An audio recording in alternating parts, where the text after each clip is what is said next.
It's a beautiful day and a beautiful day for some more Reddit stories. Subscribe if you want to, and let's get straight into it. Am I the a-hole for ditching my mother-in-law on Thanksgiving? My mother-in-law's been ruining Thanksgiving for me for years, and somehow she makes it more complicated every year. It started out with her just being overly stressed about hosting, and she would snap at everybody and make the whole atmosphere uncomfortable, but I always tried to be helpful and understanding. I mean, hosting is stressful, right? Then one year I walked in on a smack talk in the dessert that I'd brought to my sister-in-law, and that hit me hard. Thanksgiving's never been the same for me since. In recent years, other people in the family have voiced their opinions about her antics, so at least I do feel less alone in it. One year, she passively aggressively announced to everybody in a group text that since it was so expensive, she would need us all to split up the dishes and bring something. As if we weren't already doing that for years, she would often assign my husband and me stuff that she knew that we couldn't mess up. Mind you, I cook for my family every day with zero complaints, like bring pepperoni and cheese and crackers. I designed a massive charcuterie board that year to prove that I was capable of more than just bringing pepperoni and cheese. The following year, she texted us that in addition to splitting up the menu, she would be purchasing all the ingredients for us, instructed us to Venmo her our share, and she would drop them off with her preferred dishes that she'd like them served in. The worst part is, while she had assigned sweet potato casserole to me because she doesn't like it, she didn't even drop off fresh ingredients, half a bag of stale marshmallows out of her pantry and a can of yams, or even the right ingredients, or the right size dishes. And in addition to Venmoing her, I still needed to go out and buy the ingredients for my dish. Last year was particularly stressful with them, as there was a lot of other family drama going on. The one sister-in-law I'm close with was going to be out of town for the holiday with her family anyway, so I put my foot down and I told my husband I refused to spend the day with his mum, and I wanted to have Thanksgiving at home with my family. He understood, and my in-laws had friends they were hosting anyway. Then at the last minute their plans fell through and they had nobody to spend Thanksgiving with, so of course I agreed to invite them to our Thanksgiving. This year we'd all been avoiding the Thanksgiving conversation, except my father-in-law, who's relatively oblivious to everything and would talk about it every time we saw him as if everything was going to go back to normal. So in the spirit of trying to heal all that stuff from the past, I didn't argue and I just waited for further instruction from my mother-in-law. A few weeks ago she came to my house and basically politely uninvited us, stating that it's just a lot of people this year. For context, it is a lot of people. She'd always invited my family over as well, which I did appreciate, and if she's telling me that she feels it's too much for her, who am I to argue? To be honest, I was relieved to not have to spend the day with her, until I turned and looked at my daughter's face and also my husband's face when I told him. They were both extremely hurt that they were being excluded. On the one hand, it was understandable why she'd chosen us. We have a whole other family to celebrate with. But on the other hand, her other children and grandchildren were still invited, so they definitely felt not great about it. To make it worse, she suggested that we do Thanksgiving at my mum's house. My mum was fine with it, but I thought it was a bit odd to go volunteering her to host without even talking to her. And then everybody, all the people that were too many people for my mother-in-law, could meet at my house for pie and a bonfire. Fine, my kids would be devastated if they didn't get to see their cousins for Thanksgiving, so yeah, we'll make it work. I think I've been a really good sport. Even when she made it extra awkward by not telling anybody that she'd uninvited us, including her own husband, who awkwardly asked what the plans were, and she hushed him and told him don't worry about it. Even when she lied to my 11-year-old niece's face when she asked her if my kids would be there, and she told her, of course, why wouldn't they? I literally had to turn to my 14-year-old who witnessed the initial conversation and asked if I'd imagined it. She assured me I had not. Fast forward to 2 days ago and my husband gets a phone call from his mum telling him that their plans fell through again and would we like to come after all. From a logistical standpoint, we've already planned our menu for my mum's Thanksgiving and purchased the majority of the food. From a moral standpoint, no, just no. Why would I want to go over there after all of the frustration that she put on everybody this year? And to top it off, it really bothered me the way she went about it. When she knew that my husband might be upset, she came to me to uninvite us. When she knew that I'd be peeved to have to change plans again, she went to him. It feels so manipulative and cowardly. I felt really justified in putting my foot down and saying, no, you made your bed, now lay in it. Except now everybody's unhappy. My kids are unhappy, my nieces are unhappy, and my husband's unhappy. Am I the a-hole for wanting to stick to the original plan to avoid my mother-in-law as much as possible that day? I don't want my pride to ruin everybody else's Thanksgiving, but I also really don't want to spend it with her. No, I don't feel like you're the a-hole, OP. Your mother-in-law sucks. She's completely sucked the fun out of Thanksgiving, to the point where Thanksgiving has become this thing that you dread because your mother-in-law has made it such a pain in the ass and so toxic. Like the top comment says, OP, this is your opportunity to start your own family tradition. Thanksgiving at your house. Whatever mother-in-law's plans are, don't worry, we're doing our Thanksgiving, but we're going to stop by in the evening to say hi for an hour, since we're going to be having a hectic day. I noticed in all you wrote that you never once mentioned your husband confronting his mother about all of her nonsense, which to me says you've got a bigger husband issue than a mother-in-law issue. It's his mother, he can deal with her. Spend time with your family in your house and then see how many of these heartaches will disappear like magic. She badmouths you, undermines you, excludes your family. Why do you keep enabling her by going back to her, not the a-hole? Yeah, that's so right, and it's so infuriating. Forget about your mother-in-law. Yeah, start your own Thanksgiving tradition, OP. It's like Christmas too. Like, if it's something that you really want to enjoy, but you have some family member that makes you dread it, don't surround yourself with them. Like, say you're somebody who absolutely loves Christmas, but you actually kind of dread Christmas because of people that you're gonna see. Don't let them ruin Christmas for you. Like, don't see them anymore. Same situation here. You could have such a good Thanksgiving at your house, OP. It doesn't have to be some stressful thing that you don't look forward to because of your toxic mother-in-law. Forget about her. And once again, another husband who can't stand up to his own mum. God, that's so frustrating. And also, the mother-in-law isn't just a pain, but she's actually awful to you, OP.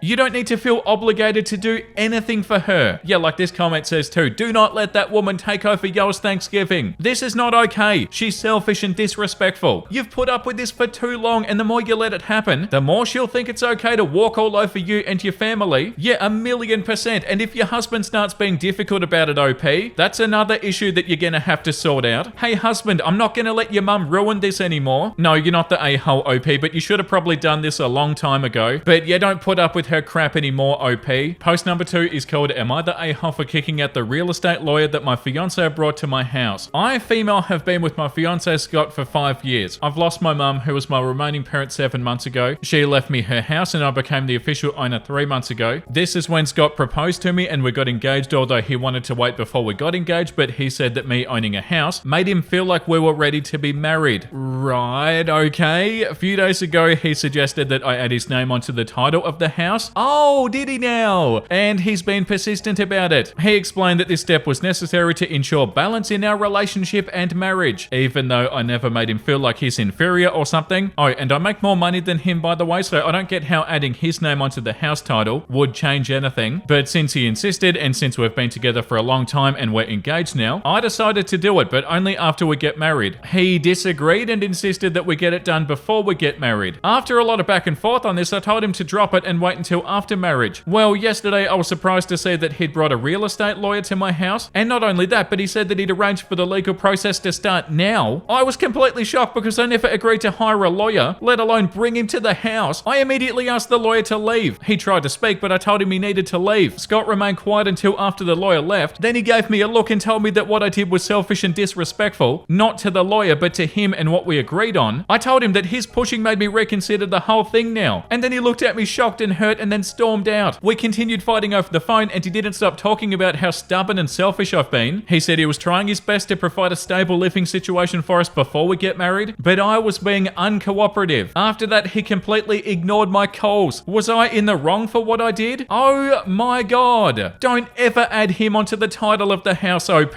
OP, this could not be more obvious. This comment here, you've got yourself a gold digger. Why do you want to marry him? You weren't good enough for marriage until you had a property to your name. You earn more than him and he wants half of your assets before marrying you. Don't do it. Run away before he leaves you destitute. The comment below that says, here's the thing. He got engaged after finding out about the house, but then he talked to a lawyer who told him that premarital assets aren't included in divorces. So now he's pushing for his name to be on the title so he can go after the house when they divorce. Yeah, no, he is so sus, OP. This is so bad. The top comment says, not the a-hole. He clearly wants a piece of your property, likely through a divorce. Do not marry. Do not get pregnant. Run. Yeah, like I wonder why you're being so persistent. OP, you need to be so careful. Like, hey, Scott, why do you care so much about this, dude? Because you're trying to get something out of it. Yeah, I feel like it's pretty obvious that he does not have good intentions. This comment says, not the a-hole. He's absolutely not trying his best to provide a stable living situation. He is, however, trying to provide himself with a stable living situation by getting you to sign over half of the house to him, and would probably stay married for just long enough for you to owe him alimony since you make more than he does. He's setting himself to take you to the cleaners in a divorce. Your mother wouldn't want this. Run for the hills and thank your lucky stars that he showed you his true intentions now and couldn't keep the mask on until after you'd said your vows. Okay, time to move on. Might be time for you to move on too, OP. Like, move on away from Scott. Am I the a-hole? My husband is mad that I don't want to spend 2 weeks at his family's house. I'm a stay-at-home mum to 3 kids under 3. My husband works hard and deserves to check out. Hunting season's here and he wants us to go to his dad's house 1.5 hours away for 2 weeks weeks, where he'll be hunting most days and leaving me and the kids with his parents. I love his family, but after 3 days, there's nothing left to talk about, and it does start getting awkward. My twins go to play school Tuesdays and Thursdays, and they really enjoy it. I'm planning on taking the kids for the weekend, but coming back Sunday night. He's mad that I don't want to stay the whole time. I don't like spending the night anywhere, even hotels. I want to be in my own bed where I'm comfortable. I want to stay at my own house where my kids are on a routine and I've got privacy. I snore loud and it's embarrassing. We've also got pets, and my sister's going to have to come over twice a day to let our dog out while we're gone. He just doesn't get that it's easier for me to be home with the kids than it would if I were there, even though there are more people to help with them there. So am I the a-hole? Not even a little bit, OP.